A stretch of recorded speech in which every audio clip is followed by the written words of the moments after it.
Buenos días, profesora. Gracias por contestar. Ok, vamos a continuar entonces con, vamos a hacer algunas preguntas, ¿ok? Algunas preguntas y la primera pregunta es para Brian. ¿Se encuentra Brian? Sí, profe, buenos días. Buenos días. Brian, ¿en qué consiste la voluntad y la libertad? Vamos a repasar nada más lo último que vimos. ¿En qué consiste la voluntad y la libertad? Cuénteme.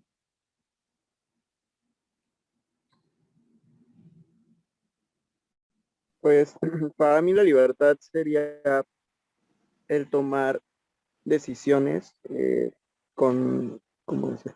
El tomar las decisiones por ti sin que nadie te esté forzando. Eh, Estoy hablando de una persona individual, ¿no? De un sujeto individual. Y bueno, la voluntad sería a lo mejor hacer algo, pero ya de acuerdo a tus valores o de acuerdo a tu moral, a tu ética. O sea, tú lo haces por voluntad, nadie te obliga, pero basándote en algo. La libertad es tal cual un goce de decisión. Ahí sí, no basándote en nada, sino haciendo lo que tú creas más conveniente o lo que tú quieras. Es similar, pero no es lo mismo. Ahora dame una definición de ambas. Son acciones que tú puedes ir realizando, este, de acuerdo a situaciones previas, de acuerdo a tu mejor experiencia, de acuerdo a lo que tú creas correcto. Acciones, decisiones, etcétera. Ok, ok. Entonces, vamos a ver.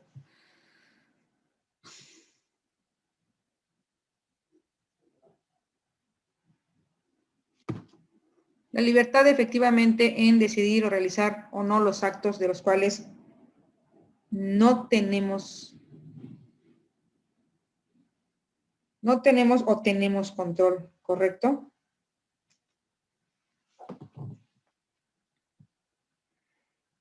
El ser humano posee dos cualidades. ¿Cuáles son esas dos cualidades? Vamos con Carla. ¿Cuáles son esas dos cualidades?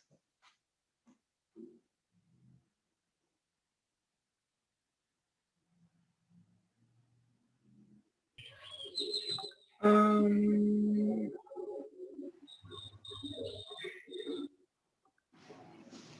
Podría ser que tenemos derechos y responsabilidades. ¿Es pregunta o respuesta? Respuesta. ¿Otra vez? Derechos y hay derechos y obligaciones, derechos y obligaciones. Ok, derechos y obligaciones, esas dos cualidades que posee el ser humano, que ya hacen posible y necesarias las conductas, las normas de conducta.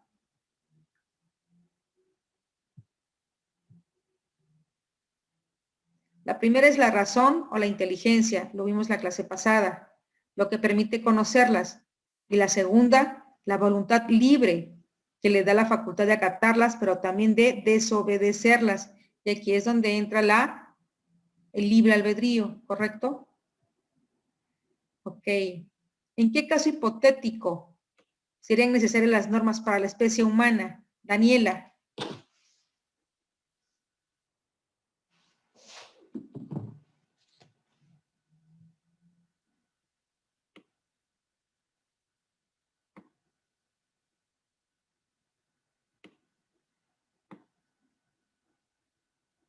Sí, ahorita Jessica. Daniela, ¿se encuentra Daniela?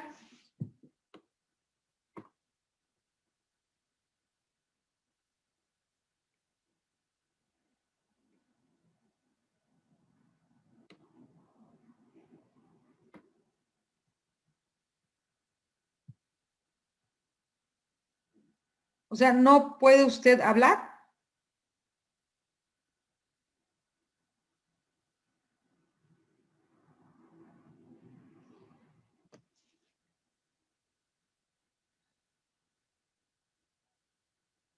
Daniela, ¿no puede usted hablar? Bueno.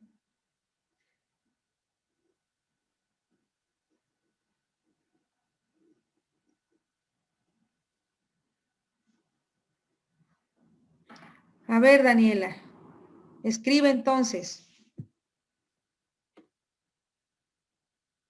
Conteste la pregunta.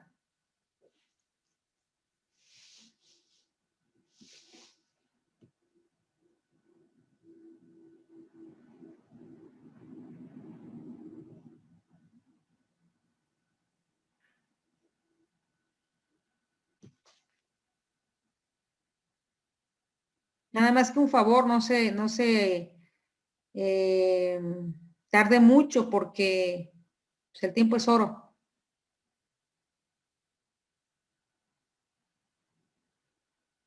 Daniela.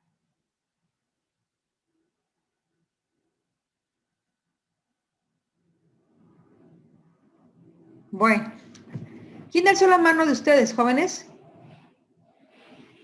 Yo, profesora. Adelante, Jessica, adelante. Bueno, si no me recuerdo, era cuando usted nos hablaba de que si todos viviéramos como en respeto hacia nosotros mismos y en respeto hacia las reglas, pues no serían como innecesarias el seguir ciertas normas porque viviríamos en respeto y en paz. Ok, ok. ¿Alguien más quiere aportar algo?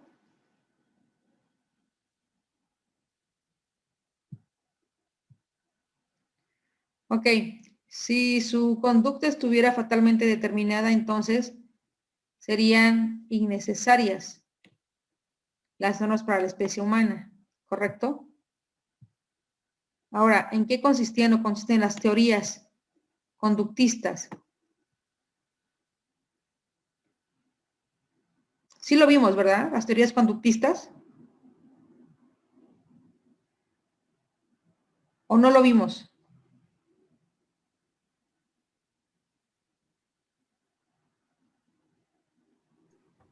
La verdad, profe, es que yo no lo recuerdo que lo hayamos visto. Ok.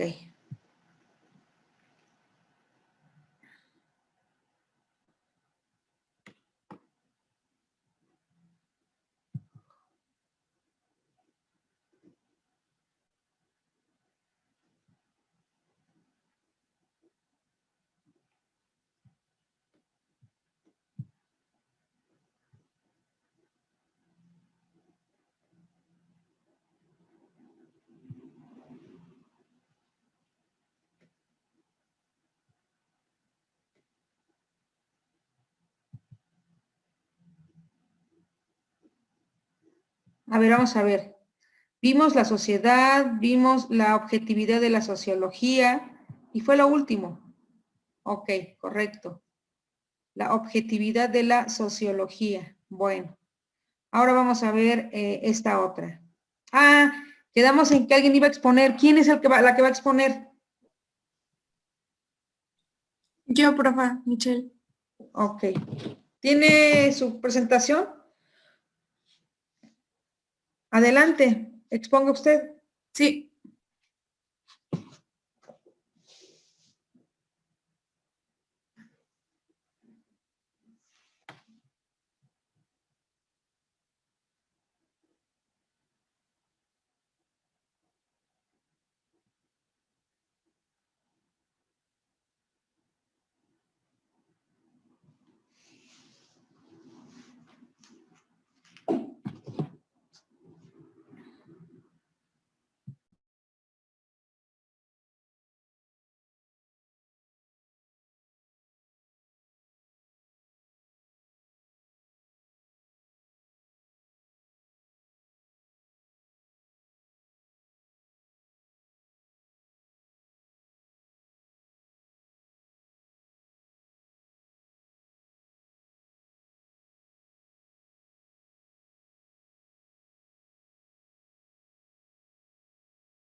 Bueno, a mí me tocó exponer la sociedad políticamente organizada, que es el Estado.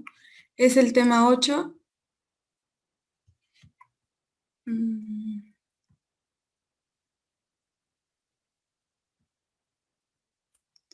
Mi primera pregunta es, ¿qué fija el Estado? Bueno, pues el Estado fija reglas generales y obligatorias para todos los miembros de una sociedad. También toma decisiones sobre las políticas que deben impulsar en los diferentes campos de vida social. Esto lo hace con el fin de moderar el conflicto entre los intereses diferentes y que pueda mantenerlos dentro de cierto orden que pueda permitir establecer sus procedimientos en los cuales pues precise el desenvolvimiento de varias actividades y relaciones sociales.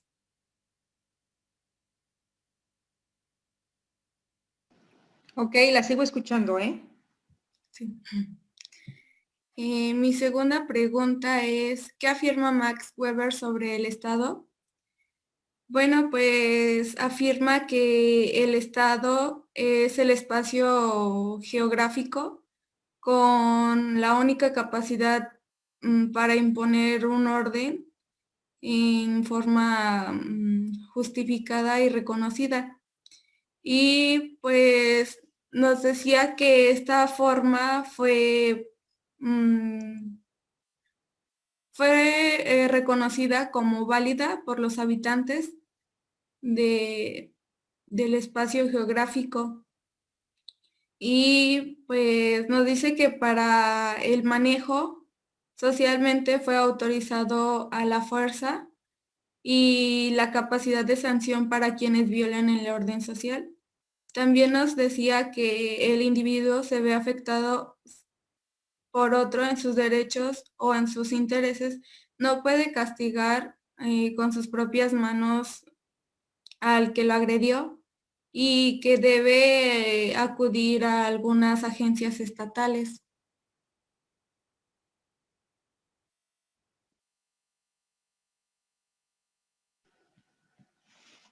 ¿A eso le llaman monopolio qué? ¿Legítimo? Monopolio de la violencia sobre determinado territorio. Monopolio legítimo Legítimo. de la violencia sobre determinado, ok. ¿Qué más? La tercera pregunta es, ¿cuál es la relación entre la sociedad y el Estado?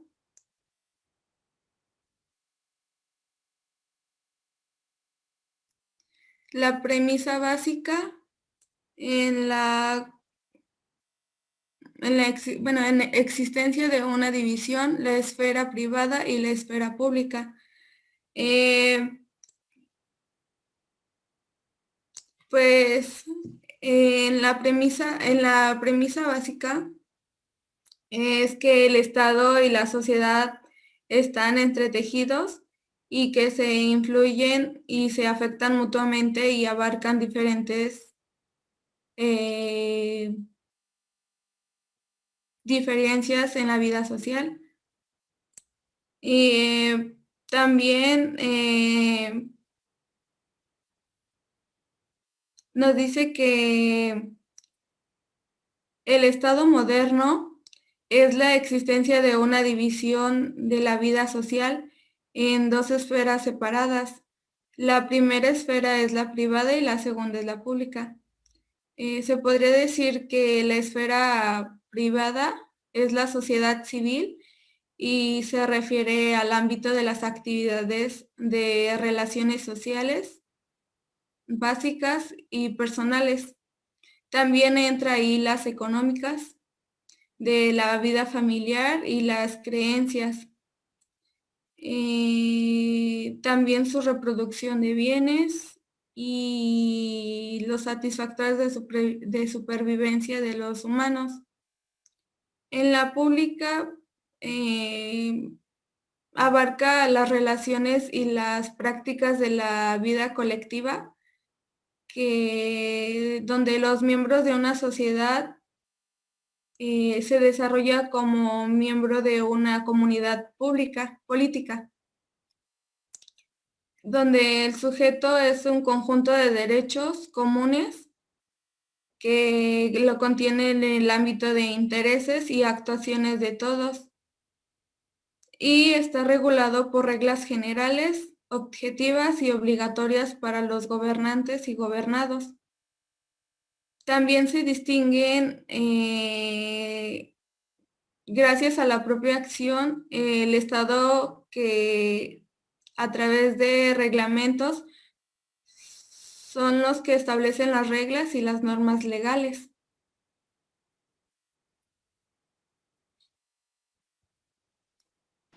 ¿Eso no les viene a la idea lo que es el contrato social? Relación entre la sociedad y el Estado.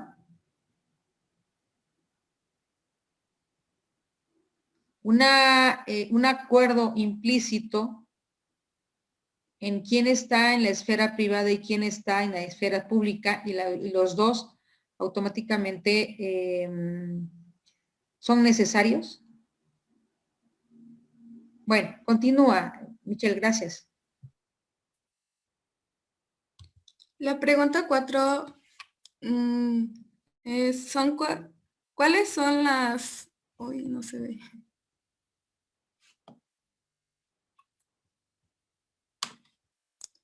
¿Cuáles son las condiciones de una unidad estatal?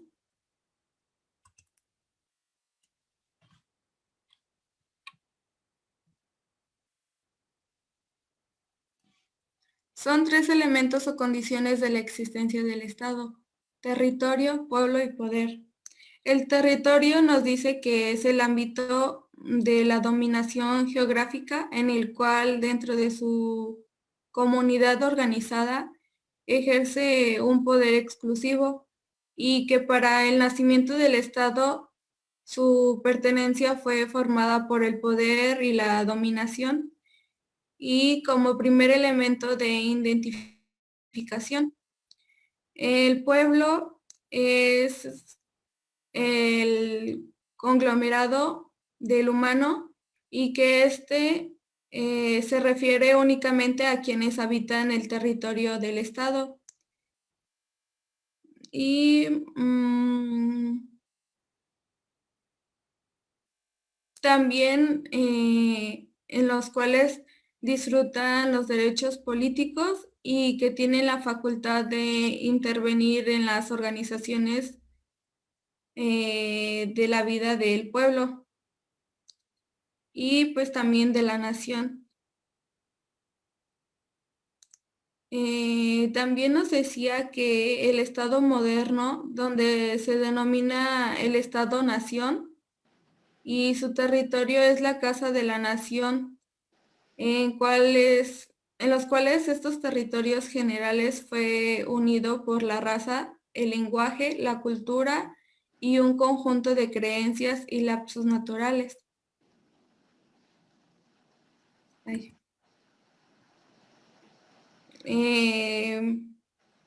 El poder del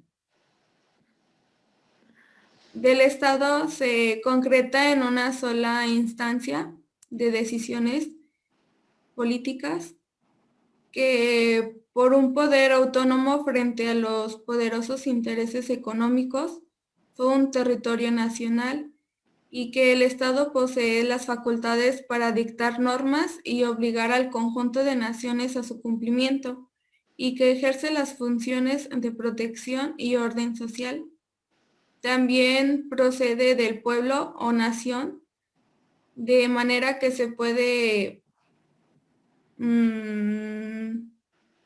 como ejercer de un poder social, donde recibe la supremacía y la autonomía.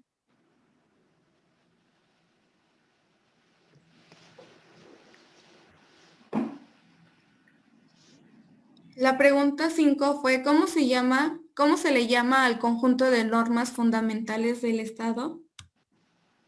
Se le llama Constitución. La Constitución vigente en México, que fue aprobada en 1917, resultó de un acuerdo entre los diversos intereses, demandas y aspiraciones de los grupos que participaron en la Revolución Mexicana, donde el conjunto de normas fundamentales dio una unidad al ordenamiento jurídico que se le llama Constitución, a la cual se subordinan las leyes, decretos, reglamentos y las normas que complementan el andamiaje jurídico de una sociedad.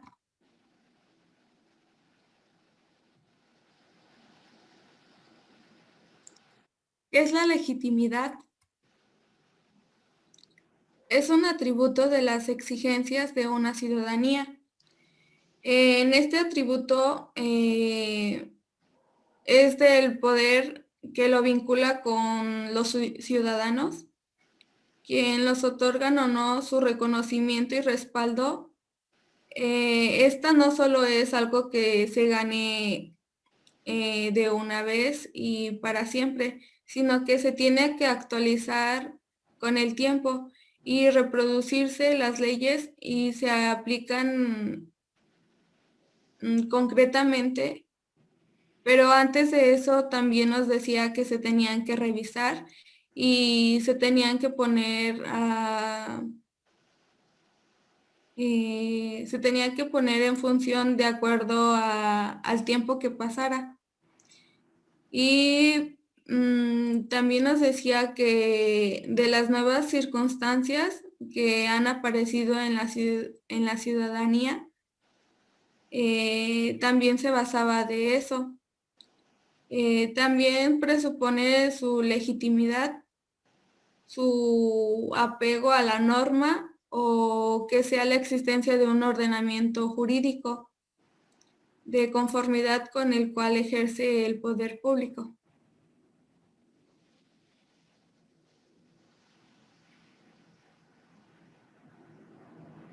¿Cuáles son las instituciones del Estado? Gobierno, en la cual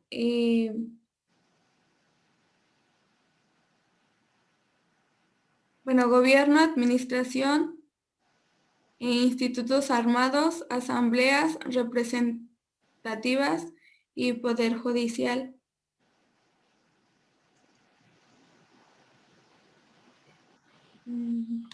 Ok, instituciones del Estado. Nosotros, por supuesto, tenemos poder judicial.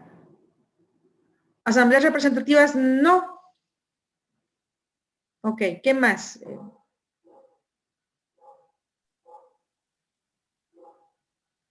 Bueno, en el gobierno nos decía que es el órgano formalmente intervenido del poder estatal, que lo han hecho por poder expresar en toda su plenitud y que engloba en el nombre del Estado y que es la última instancia representable de sus acciones y la toma de decisiones políticas y su función y su cumplimiento. En la administración nos decía que es el contenido del desarrollo de actividades del ejercicio gubernamental y que ésta está en el servicio del gobierno y depende formalmente del Poder Ejecutivo, en el cual corresponde aplicar lo decisivo y ordenado por el gobierno.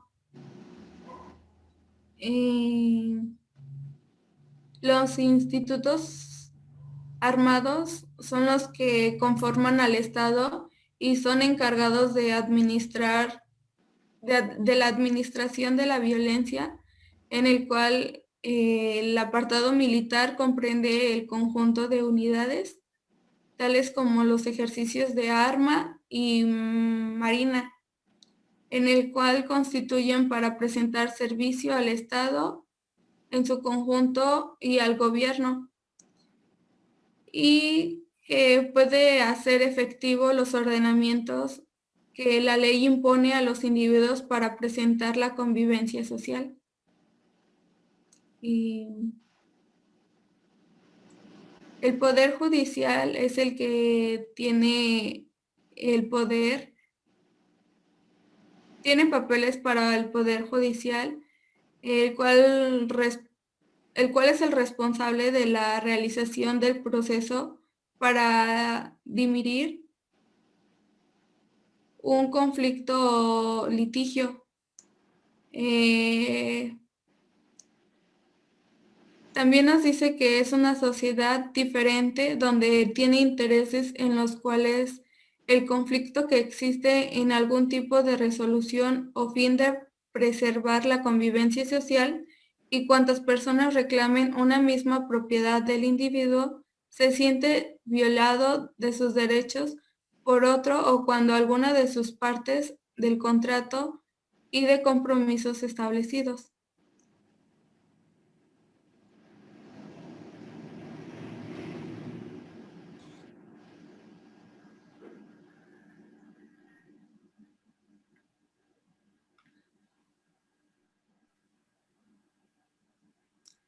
¿Qué son los regímenes políticos? Es el que se distingue de otro por la manera de cómo se selecciona. También sobre sus tipos de funciones que desempeña, en la forma de cómo se procesan las decisiones políticas y también sus relaciones en las instituciones. Y pues en el órgano del Estado en el cual de manera organizada la sociedad se desarrolla su participación política.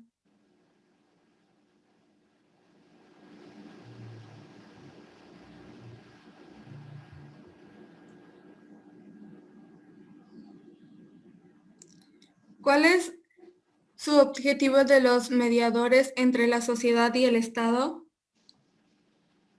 Partidos políticos tienen por objetivo conquistar el poder o participar en su ejercicio. Organizaciones sociales con participación política tienen por objetivo influir sobre los que detentan el poder.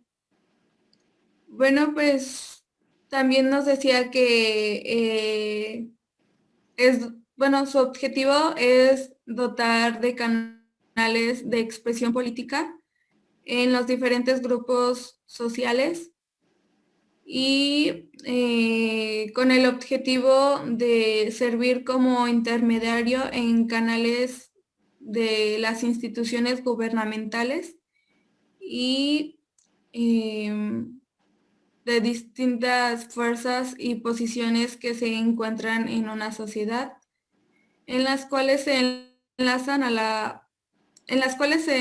en el Estado y que son básicamente de dos tipos: partidos políticos y organizaciones sociales con participación política, en los cuales se desprende de dos consideraciones, en el cual su objetivo es conquistar el poder político y alcanzar a mantener su control sobre el gobierno y la administración política.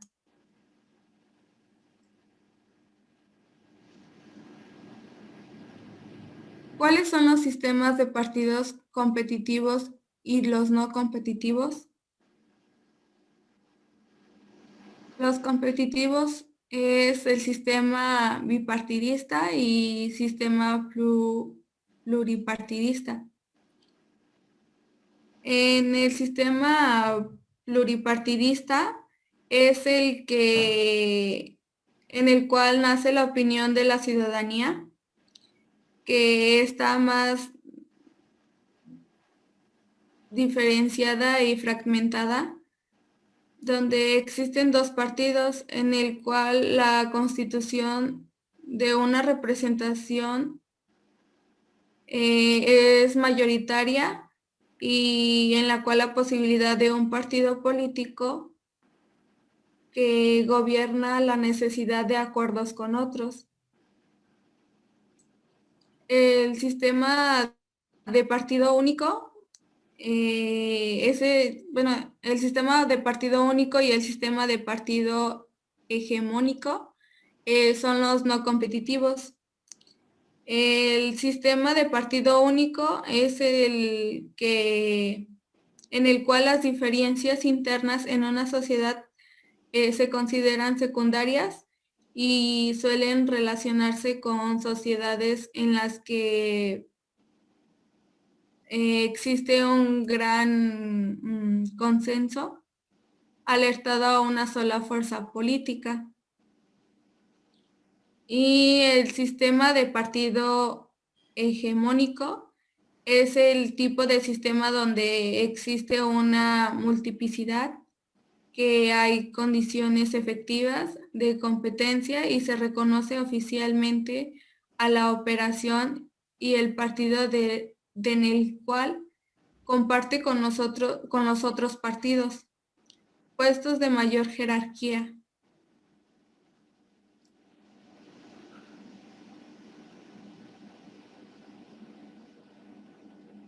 ¿Cuáles son las relaciones entre partidos políticos y organizaciones sociales con participación política?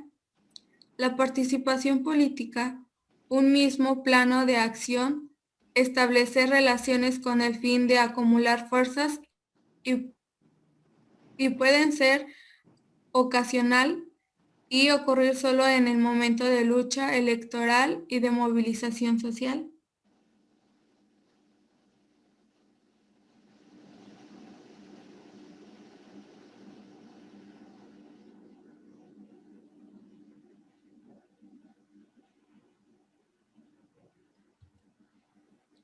¿Qué es la cultura política?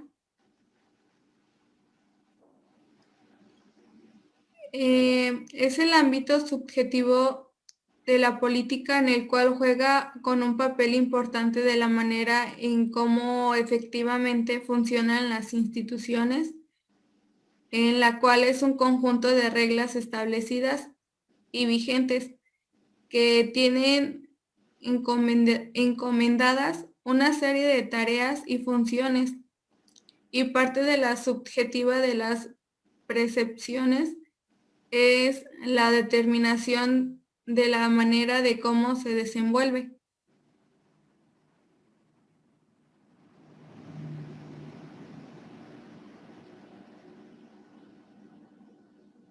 ¿Cuáles son los procesos políticos?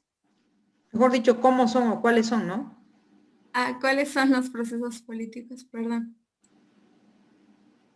El consenso como proceso de integración, que son los procesos políticos que suceden en las sociedades actuales y que persiguen el entendimiento o la integración de las múltiples intereses y proposiciones existentes en una sociedad, y que toca a principios, valores y normas que se guían por su organización y funcionamiento, que también denota un entendimiento sobre las normas fundamentales que regulan el desarrollo de la vida política y que tienen por experiencia de principios y valores compartidos con el conjunto de miembros de una sociedad.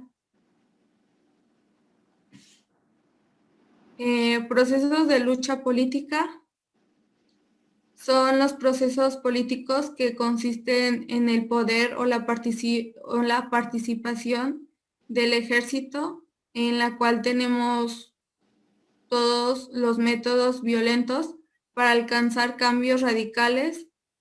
También nos decía que identificaban con el método de propiamente políticos que afectan como validar las reglas del juego establecidas y luchan dentro de un orden político, como la selección de las movilizaciones sociales que impulsan a cambios o reformas.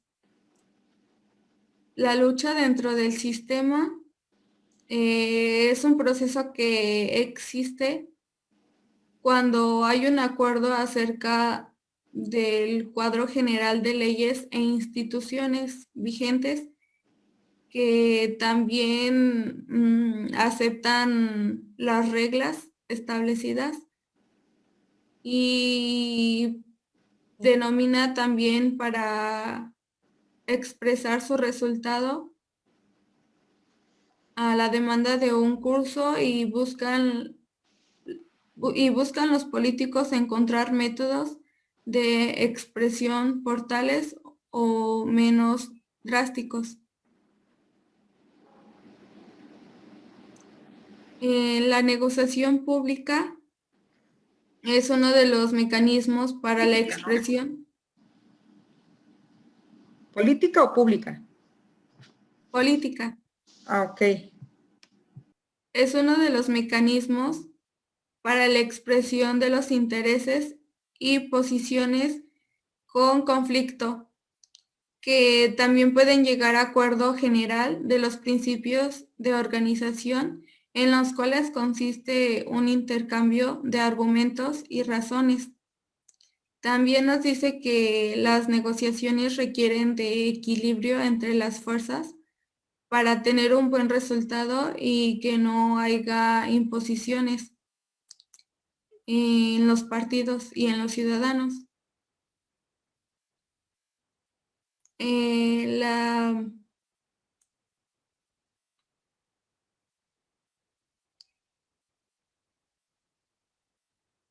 En la socialización política es cuando abarcan los primeros procesos que están en el conjunto de valores existentes de una sociedad y que lleva a cabo las frases de la vida del individuo y que está adaptada a principios de orientación básica y de su comportamiento.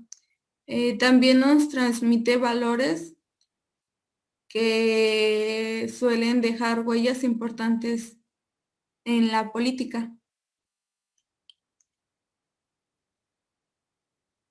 En la socialización secundaria, esta es la que lleva a cabo la maduración del individuo y pone al individuo en relaciones con las instituciones políticas. También integran el sistema político y a su regla para tener una lógica en su funcionamiento.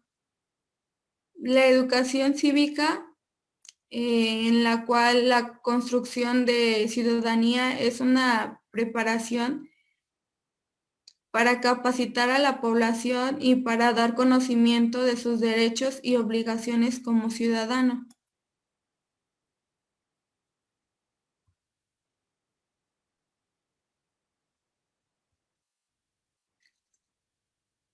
¿Qué es la sociología política y de qué se encarga? Es la rama de la sociología y analiza tanto las formas de gobierno y de control social por parte de las instituciones políticas, como la manera en que dichas formas de control están reguladas por la ley, para que sean aceptadas y acatadas por los gobernados. La sociología política nos decía que es la rama de la sociología que se encarga de estudiar y comprender las relaciones del poder que establecen en una sociedad, principalmente en los gobernados y gobernantes en relación al apoyo o aceptación que les brindan los gobernantes entre los gobernados, y analiza tanto las formas de gobierno y el control social, porque las instituciones políticas como, como formas de control que están reguladas por la ley son aceptadas y acatadas por los gobernantes. También comprenden los procesos mediante los cuales los individuos se vinculan en el poder para la toma de decisiones y en los gobernantes, que su organización son la demanda de intereses dentro de los marcos legales.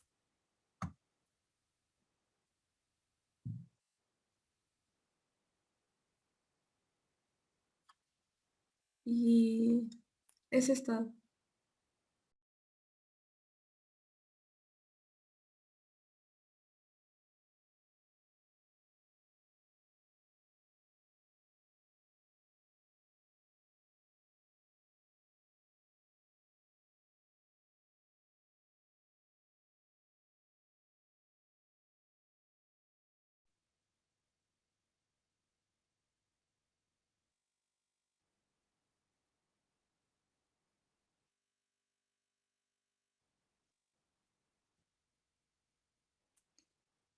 Ya, profesora, esa era mi última pregunta. Ok, sí. Si quieres, trata de regresarme de nueva cuenta el control para que, o deja de compartir.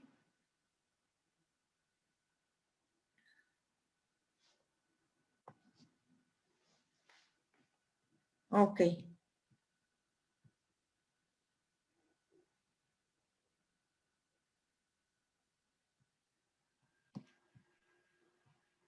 Bueno. Lo que vamos a ver, tratar de ver es, número 1, la norma y la libertad. Que creo que sí lo vimos. Libertad y coercibilidad. Distintas clases de normas. Las clases de normas. Los usos colectivos y las normas colectivas. Les voy a abrir una pantalla, o mejor dicho, aquí está.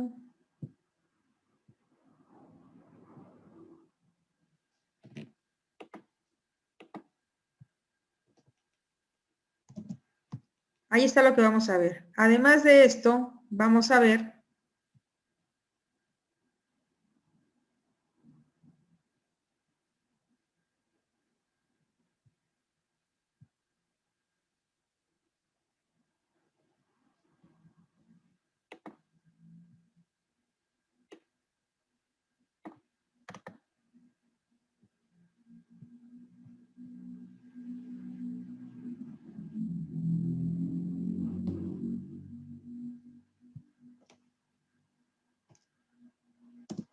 esos son los temas. Norma y libertad. Libertad y coercibilidad. Distintas clases de normas. Las clases de normas. Los usos colectivos. Las normas colectivas. La sanción. Otras clases de normas. El pluralismo jurídico. Los conflictos entre normas y el contenido de las normas jurídicas. Esos son los temas que vamos a desahogar. Obvio, no todo. Cuando menos me gustaría ver los primeros 5 temas, ¿correcto? ¿Sí, jóvenes? Vamos a comenzar con la norma y libertad. Ya hemos hablado de las pautas de conducta que se dan tanto en la especie humana como en el reino animal y describe la abismal diferencia que los separa. Ya habíamos comentado desde mi muy particular punto de vista y también coinciden con otros tantos que las pautas del reino animal que siguen no obedecen a normas, sino a leyes de la naturaleza y se transmiten de generación a otra. ¿Por vía qué? Por vía genética. En cambio, en el género humano se manifiestan en actos instintivos ligados a necesidades biológicas. ¿Correcto? Ahora, a partir de un impulso biológico, las normas que rigen o las conductas son creadas por él mismo. ¿Por qué se manifiesta esto? ¿Y qué significa a partir de un impulso biológico? Si yo tengo hambre, me voy a disciplinar hasta no comer nada, hasta las horas que están, que me tengo programadas, ¿correcto? Si yo tengo cierto temor hacia algo, puedo dominar ese temor. Por lo tanto, a partir de un impulso biológico, las normas que rigen las conductas son creadas por él mismo, ¿correcto? Ahora, hace rato preguntaba yo qué es voluntad y qué es libertad. De manera participativa comentó Brian su punto de vista y que es acertado, por supuesto. Sin embargo, vamos a definir al primero. La voluntad es controlar los actos. ¿A través de qué? Pues a través del desarrollo intelectual de nosotros mismos. Y la libertad, que consiste en decidir realizar o no los actos de los cuales tenemos control. Decidir realizar o no los actos de los cuales tenemos control. Eso es la libertad, ¿correcto? En cambio, la voluntad controlar actos a través de nuestro intelecto. El ser humano posee dos cualidades que hacen posibles y necesarias las normas de conductas. ¿Cuáles son? Número uno, la primera cualidad que cualquier persona, hombre o mujer, tiene es la razón o inteligencia. La razón o la inteligencia le permite o nos permite conocer. Y la segunda, que es la voluntad libre, que nos da la facultad de acatarlas, pero también de desobedecerlas. Y es ahí donde entra el libre albedrío. ¿Ok? Ahora, ¿en qué caso hipotético serían innecesarias las normas para la especie humana? Muchos autores manifiestan que si su conducta estuviera fatalmente determinada, es decir, como las hormigas o como las abejas, que está determinada, entonces sería innecesaria las normas. ¿Por qué? Porque sabemos qué es lo que tenemos que hacer sin que nadie nos diga. Nos está rigiendo de una u otra manera las leyes de la naturaleza, pero no es así, solamente aplica de manera noble y de manera magnánime en el reino animal. Ahora, ¿en qué consisten las teorías conductistas, jóvenes? La teoría conductista sostiene que la libertad es solamente una ilusión subjetiva del individuo. Ojo con esto. Y hago hincapié y lo vuelvo a repetir. La libertad es solamente una ilusión subjetiva del individuo, pues en realidad la conducta está determinada o condicionada fatalmente por estímulos materiales o psicológicos. ¿Ustedes qué aportan al respecto?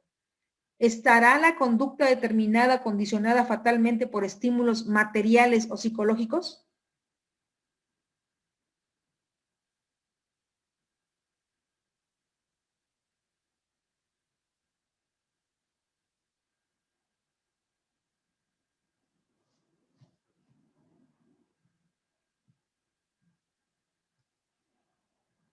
Bueno, como no les interesa participar, hasta aquí lo dejamos, jóvenes, ¿va? Nos vemos la próxima clase en el examen. Muy buenos días, jóvenes.